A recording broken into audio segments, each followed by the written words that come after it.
चलिए आज के नंबर सिस्टम के क्वेश्चन के सीरीज में अगला वीडियो देखते हैं। इसमें कुछ क्वेश्चन डिस्कस करते हैं। फर्स्ट क्वेश्चन है, जब n को 10 से विभाजित किया जाता है तो शेषफल 8 बचता है। जब n को 5 से विभाजित किया जाता है तो शेषफल क्या है? देखिए n को 10 से विभाजित करते हैं तो शेषफल 8 बचता है।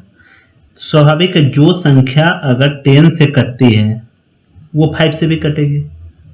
अब देखिए 10 से शेषफल 8 बचता था, क्योंकि 10 का क्या होता है, 10 1 से कटता है, 5 से कटता है। तो जो 10 से जो संख्या कटेगी वो 5 से एकदम ऑब्वियसली कटेगी। जो संख्या मान लीजिए 8 है, ये अगर 4 से डिवाइड होता है तो ऑब्वियसली ये 2 से भी डिवाइड होगा। तो उसी तरीके से ये अगर 10 से डिवाइड है तो 5 से भी डिवाइड होगा। 10 से डिवाइड करने पे शेषफल 8 आ रहा था। आप सोचिए अगर n होता, इसको अगर 5 से करते तो जो शेषफल आता, कैसे करते हैं हम लोग डिवाइड, लास्ट में जो शेषफल आता है फिर उसमें भाग लगाते हैं। तो ये 5 तो एक बार और लगता, यानी 5 फिर से लगता और 3 शेष बच जाता। तो उसी तरीके से इसका आंसर 3 होगा। आई होप कि समझ में आया होगा। नेक्स्ट क्वेश्चन पे चलते हैं। चलिए, एक विभाजन प्रश्न में विभाजक भागफल का 10 गुना है और शेषफल का 5 गुना है। तो यदि शेषफल 50 है तो भाज्य क्या होना चाहिए? क्लियर है? देखिए किस तरीके से होता है, इस तरीके से। विभाजक क्या होता है? विभाजक यहाँ पे होता है, ये आप लोगों को पता होगा, फिर भी मैं लिख देता हूं, ठीक है। भाज्य यहाँ पे होता है, भागफल यहाँ होता है, एंड लास्ट वन इज शेषफल यहां होता है। यहां पे आपको क्या क्या दिया है? शेषफल दिया है, सॉरी शेषफल दिया है 50, यहां पे 50 दिया है। फर्स्ट में है कि विभाजक भागफल का 10 गुना है, विभाजक भागफल का 10 गुना है और शेषफल का 5 गुना है। तो विभाजक यहां हमको निकालना है, ये शेषफल का 5 गुना है। तो यहां पे हम क्या लिख सकते हैं? 50 गुने 5, क्योंकि शेषफल ये है, उसका 5 गुना है। टोटल कितना हो? 25 25 250 है। क्लियर? उसके बाद फिर हम, जैसे हमको हर एक स्टेटमेंट को देखना है, कौन सा स्टेटमेंट पहले फिट बैठ रहा था। पहले हमको यहां से ये निकल गया, तो देखिए इसका काम हमने कर लिया, ये हमने लिख दिया। अब आते हैं कि भागफल का 10 गुना है। तो भागफल मान लीजिए कुछ भी रहा हो, x रहा हो भागफल, तो इसी का 10 गुना नहीं, ये 250 है। यानी कितना होना चाहिए जिसका 10 गुना 250 हो? 25 होता, तब तो इसका 10 गुना हम 250 लिखते। क्लियर? तो ये आ गया आपका, ये भी आ गया 25, भागफल कितना आ गया? 25। अब आपको पता होगा कि भाज्य बराबर, मैं आराम से बता रहा हूं ताकि आप लोगों को क्लियर कट समझ में आए। भाज्य बराबर होता है विभाजक, ये बच्चों वाली चीज है, सभी को आना चाहिए, विभाजक गुने भागफल प्लस शेषफल।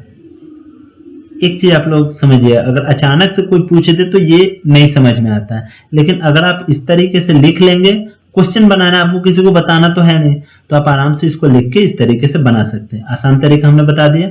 अब देखिए भाज्य के लिए विभाजक हमको पता है कितना है, 250, भागफल अभी निकला था 25 और शेषफल 50। अब देखिए 25 25, हाँ इसको गुना करेंगे 625, एक जीरो पहले से बचा हुआ है और इधर फिर 50 जोड़ देंगे, टोटल कितना आ गया? 6300। आसान था। चलिए ऑप्शन फर्स्ट इसका हो जाएगा। नेक्स्ट क्वेश्चन पे आते हैं। अब देखिए 15 और 37 के मध्य सभी पूर्णांक सम संख्याओं का योग क्या होगा? पूर्णांक क्या होता है? जैसे मान लीजिए 7 है, पूर्णांक है। अगर 4.5 कहेंगे तो ये पूर्णांक है? नहीं है, क्योंकि ये तो 45/10 हो गया। फिर ये 5 से 9 नीचे 2, ये 9/2 हो गया, पूर्णांक नहीं हुआ। तो 15 और 37 के मध्य सभी पूर्णांक सम संख्याओं का योग क्या है? तो देखिए पहले हम लेंगे 15 लिख लिए, 37 लिख लिए। क्लियर? इससे जस्ट आगे कौन सा सम संख्या होगा? 16 होगा, क्योंकि सम संख्या वही होता है जो 2 से करता है। और 37 से जस्ट पीछे कौन सा सम संख्या होगा? 36। अब देखिए 2 से कितनी बार में कटता है? 8 बार में, यानी कि 7 तक जो होगा वो तो हमने इसमें लिया नहीं। और ये कितनी बार में कटता है? 18 दूने 36, यानी 7 तक हमने नहीं लिया। 2 का पहाड़ा अगर अब पढ़ते हैं तो 2 गुने 18 ही आता है, 2 गुने 8 आता है। तो टोटल अगर मान लीजिए 2 से ही शुरू होता है तो कहां तक होता, 18 बार में होता। इसमें से 7 दूने 14, 14 तक तो हम लिए ही नहीं, यानी से टोटल टर्म 18 था, उसमें से 7 टर्म हमने लिया ही नहीं। तो टोटल टर्म कितना हो गया, इसमें से 7 घटा देंगे, टोटल टर्म आपके पास 11 आ गया। समझ में आया? आप गौर से इसको देखिए, 18 टर्म आता अगर हम 2 दूना 4 ये सब करते आते 36 तक, तब यहाँ तो हम 16 से ही शुरू किए, तो 14 तक जो टर्म था वो 7 टर्म था जो हमने लिया नहीं। तो 18 टर्म में से 7 टर्म घटा दिए, टोटल 11 टर्म है। अब देखिए, कल भी मैंने आप लोगों को बताया था कि अगर टीएन हम लोग निकालते, कोई टर्म एपी में हो, अर्थमेटिक प्रोग्रेशन में हो, या इसको समांतर श्रेणी में हो, तो क्या होता है इसमें, जैसे कोई 1 है, 3 है, 5 है, 7 है, 9 है, तो ये क्या है, एपी में है, क्योंकि देखिए इसके बीच डिफरेंस 2 का, इसके बीच 2 का, कोई भी सीरीज हो सकता है। मान लीजिए 3 है, 9 है, 15 है, 21 है, ये भी एपी में है क्योंकि इसमें डिफरेंस 6 का है सब में। और कल मैंने क्लियर कर बताया था, फिर से मैं बता रहा हूं ताकि आप लोगों को याद हो जाए। इसमें फर्स्ट टर्म को ए से डिनोट करते हैं, इसमें मान लीजिए फर्स्ट टर्म देखना है तो ए बराबर 3, ए से डिनोट करते हैं। कॉमन डिफरेंस को डी से डिनोट करते हैं 6, और जो हमको टर्म निकालना है, मान लीजिए कि एन टर्म तक है, तो उसको हम लोग टीएन से डिनोट करते हैं। और टीएन बराबर होता है A plus N minus 1 into D. और एक होता है, ये तो टीएन nth टर्म निकालने का फॉर्मूला है। दूसरा होता है sum of total term, n term का सम, उसको लिखते हैं हम लोग n/2 into 2a plus n-1 into D, ये होता है। अब देखिए इसको हम लोग, इस चीज को हम लोग a प्लस tn लिख सकते हैं, tn यानी जो भी हो। अब देखिए tn मतलब यही चीज है ना, देखिए a plus n-1 into D है, इसमें एक a एक्स्ट्रा था, 2a था, तो वही a प्लस tn लिख दिए। तो अब देखिए यहाँ पे पूछ रहा है कि सभी सम संख्याओं का योग क्या होगा। तो यहाँ हमारा पहला टर्म क्या है, 16 है, अंतिम टर्म क्या है, 36 है, तो n टर्म यही है ना, अंतिम टर्म यही है ना 36। तो Sn बराबर क्या हो जाएगा, n/2, यानी कि टोटल टर्म कितना है 11, अभी निकाला हमने 11, n के जगह 11/2 इंटू a के जगह, पहला टर्म के जगह 16 लिखेंगे और लास्ट टर्म के जगह 36 लिखेंगे। अब देखिए, अब कैलकुलेशन करने का तरीका देखिए, 2 से इसको काटेंगे, अंदर 8 हुआ, ये भी कटेगा, 18 दूने 36, 18 और 8 कितना हुआ 26। अब गुने में बाहर 11 था, इसको 11 से गुना कर देंगे, टोटल कितना आ जाएगा 26 गुने 11 66, 22 और 6 28, 286 टोटल आ गया। क्लियर? चलिए नेक्स्ट क्वेश्चन पे चलते हैं। अभी देखिए इस एक्सप्रेशन को बोल रहा है अगर x प्लस 2 से विभाजित करने पर शेषफल क्या होगा। तो पहले देखिए ये इसमें भाग देंगे, जो भी लास्ट में बच जाएगा उसको हम लोग शेषफल कहेंगे। तो इसका 2-3 तरीका, अगर भाग देना आप शुरू करेंगे फिर भी आप दे सकते हैं, जैसे मान लीजिए x प्लस 2 ट्रेडिशनल तरीका से 4x4 plus 10x³ minus 20x² plus एक सेकेंड,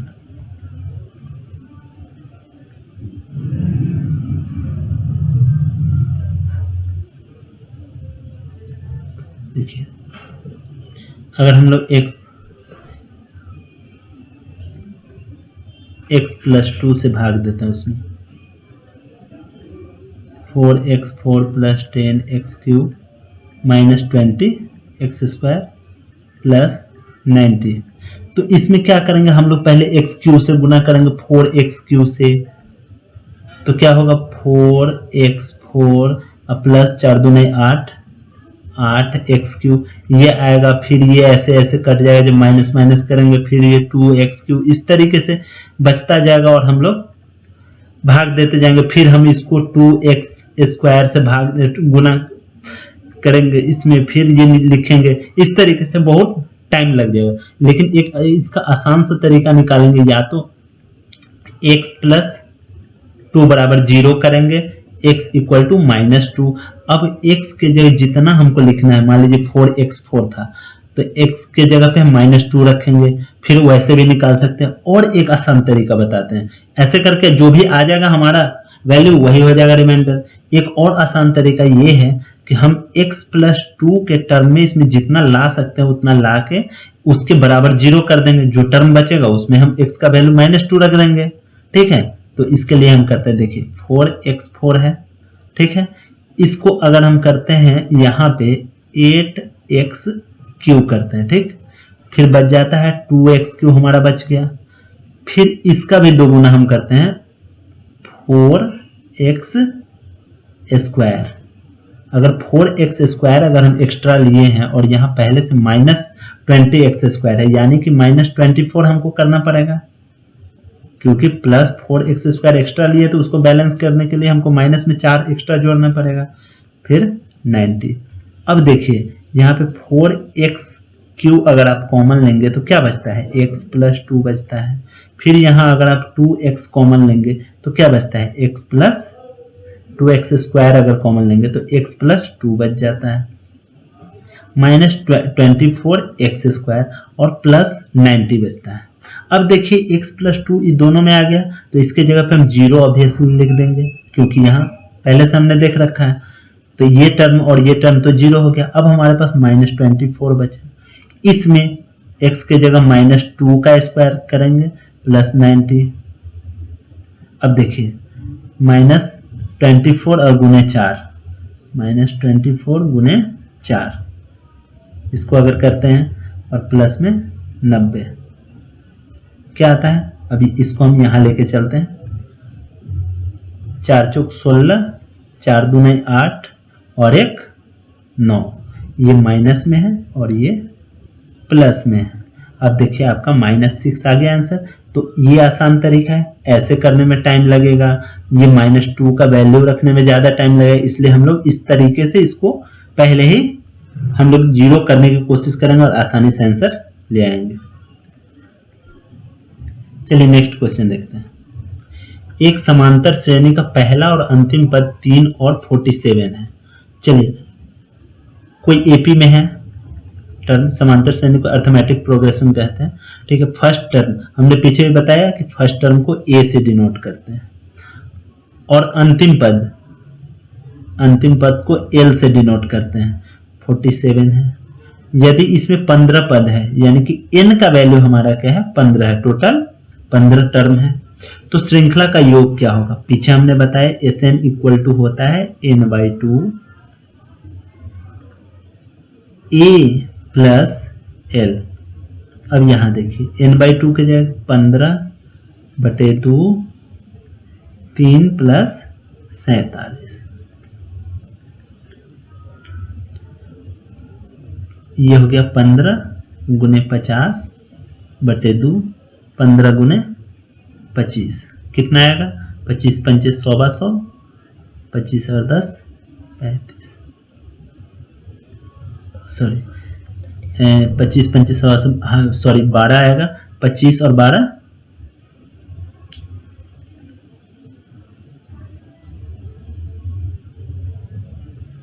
375 आ गया।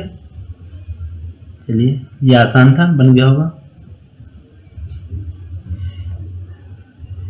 अब देखिए इसमें दिया 11158 में वह न्यूनतम संख्या कौन सी जोड़ी जानी चाहिए ताकि योग 77 से विभाज्य हो।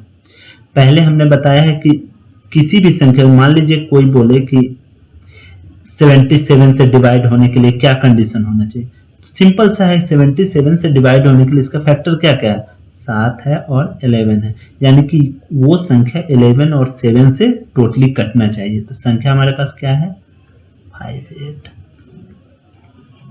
चलिए पहले हम क्या करेंगे कि इसको 11 से इसका कंडीशन जांचेंगे। पहले 11 से तो हम लोग क्या जानते हैं कि अल्टरनेट डिजिट जो है उसका योग, ऊपर वाले का क्या हुआ 1 1 2 और 8 10, टोटल 10, नीचे वाले का 6, या तो ये दोनों का अंतर 10 माइनस 6 जो है वो 0 होना चाहिए था, और ये जो भी संख्या आता, जो भी आता वो 11 से पूरा पूरा कटना चाहिए था। ठीक है, यहां पे हम देख रहे हैं कि 10 माइनस 6 इक्वल टू तो 4 आ गया। अब इसको 11 बनाने के लिए हम क्या कर सकते हैं, इसमें क्योंकि हम इसको घटा तो सकते नहीं है, क्योंकि इसमें जोड़ने की बात कही गई है, तो इसमें हम कुछ जोड़ेंगे ही, ताकि ये जो है जोड़ने के लिए देखिए जोड़ेंगे तो हमको क्या आना चाहिए, 0 आना चाहिए। ठीक है, 0 आना चाहिए, क्योंकि 11 करने के लिए क्या होगा कि इस संख्या का वैल्यू और बढ़ जाना चाहिए, और बढ़ाने के लिए तो यहाँ देखिए 8 जोड़ेंगे, फिर भी अगर 8 से ज्यादा 9 हो सकता है, उसके बाद जोड़ने पे तो फिर 0 आ जाएगा। इसलिए इसको बढ़ाने के लिए हमको क्या करना पड़ेगा कि इस संख्या का वैल्यू बढ़ाना पड़ेगा जो 6 है, यानी कि 5 के जगह हमारा बढ़ना चाहिए और इधर घट जाना चाहिए। ठीक है, तो अभी हम क्या करेंगे, अगर इसमें देखिए हम 2 जोड़ते हैं, ठीक है, 2 जोड़ेंगे तो क्या हो जाएगा, 60 हो जाएगा, 2 जोड़ेंगे तो 60 हो जाएगा, और यहाँ पे 0 आ जाएगा। 0 आने के बाद क्या हो जाएगा कि ये 6 1 7 हो जाएगा, और उसके 7 में से 2 जाएगा, 5 जब बच जाएगा।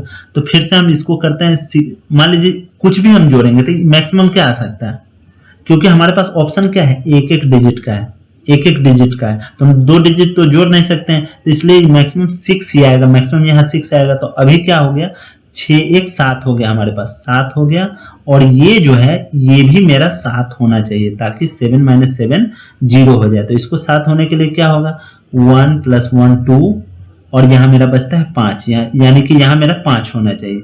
तो 5 होने के लिए अब क्या होना चाहिए, देखिए 8 में हम कितना जोड़े कि लास्ट में ये 5 आ जाए। 8 में अगर हम 7 जोड़ते हैं तो लास्ट में 5 आ जाएगा, 15 हो गया, एक एक्स्ट्रा है, ये 5 की जगह फिर 6 आ गया, तो हमारा ऑप्शन क्या हो जाएगा, 7 हो जाएगा। इसको आप लोग थोड़ा ध्यान से समझिएगा, समझ में आ जाएगा, क्योंकि इस तरह के क्वेश्चन के लिए प्रैक्टिस करना बहुत जरूरी है। अब देखिए एक संख्या m 25 से विभाज्य है, गौर कीजिए m है 25 से विभाज्य है, यदि इतना को 25 से विभाज्य किया जाता है तो शेषफल क्या होगा। अब देखिए जो दिया है उसको हम लिख लेते हैं, m प्लस 5 और m प्लस 1। अब देखिए इसके जगह हम क्या करेंगे, 25 और प्लस 5 30 हो गया, गुने 25 प्लस 1 26 हो गया। अब इसमें 25 से भाग देना है, तो शेषफल क्या आएगा। देखिए हम क्या बताए थे कि 30 में 25 से भाग देंगे, शेषफल मेरा 5 बचा, इसमें भाग देंगे हमारा शेषफल 1 बचा, यानी कि हमारा 5 गुने 1 शेषफल 5 ही रह गया। ठीक है, अगर मान लीजिए 30 होता, फिर हमारा क्या होता, फिर 30 ही होता, इसमें 25 से हम भाग देते, तब क्या होता, 5 शेषफल बचता, फिर इसमें 5 शेषफल बचता। ठीक है, तो 25 ये हो जाता, फिर तो ये 25 से कट जाता, इसलिए इसका शेषफल 0 हो जाता। लेकिन इसमें तो 5 गुने 1 6 आता है, तो शेषफल 5 गुने 1 5 आता है, इसलिए शेषफल 5 आ गया। ठीक है, क्लियर। अब देखिए नेक्स्ट क्वेश्चन, इतना का मान निकाले।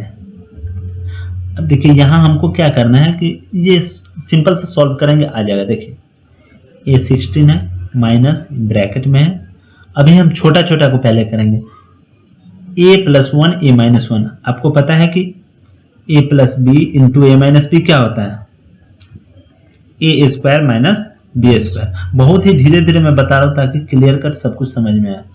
ये 16 माइनस, तो इसके जगह हम क्या लिख सकते हैं, ए स्क्वायर माइनस 1 का स्क्वायर, तो उसको हम 1 ही लिख सकते हैं। फिर देखिए दिया है A square plus 1 into a4 plus 1। अब इसी तरीके से फिर से इस दोनों को हम करेंगे तो क्या आ जाएगा, a4 माइनस 1। फिर देखिए ये आ गया, फिर इसके जगह हम क्या लिखेंगे, इसका स्क्वायर हो जाएगा, यानी कि a16, ए स्क्वायर था तो ये 4 हो गया, अब इसका 8 हो जाएगा, क्योंकि 2 गुना होता है ना। देखिए यहाँ स्क्वायर स्क्वायर था, 4 हो गया, अब 4 4 है तो 8 आ गया, अब इसका भी 1 आ गया। यहाँ हमारे पास पहले से ये था, तो a16 माइनस ए का पावर 8 माइनस 1, कुछ ऐसा ऑप्शन होगा a16।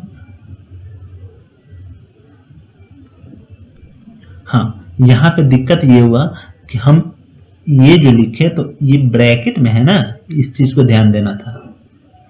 चलिए तो A16 हो गया, माइनस से जब गुना होगा तो ब्रैकेट A8 हो गया, फिर ये माइनस और ये माइनस मिलके +1 हो जाएगा। तो हमारा ऑप्शन क्या हो जाएगा?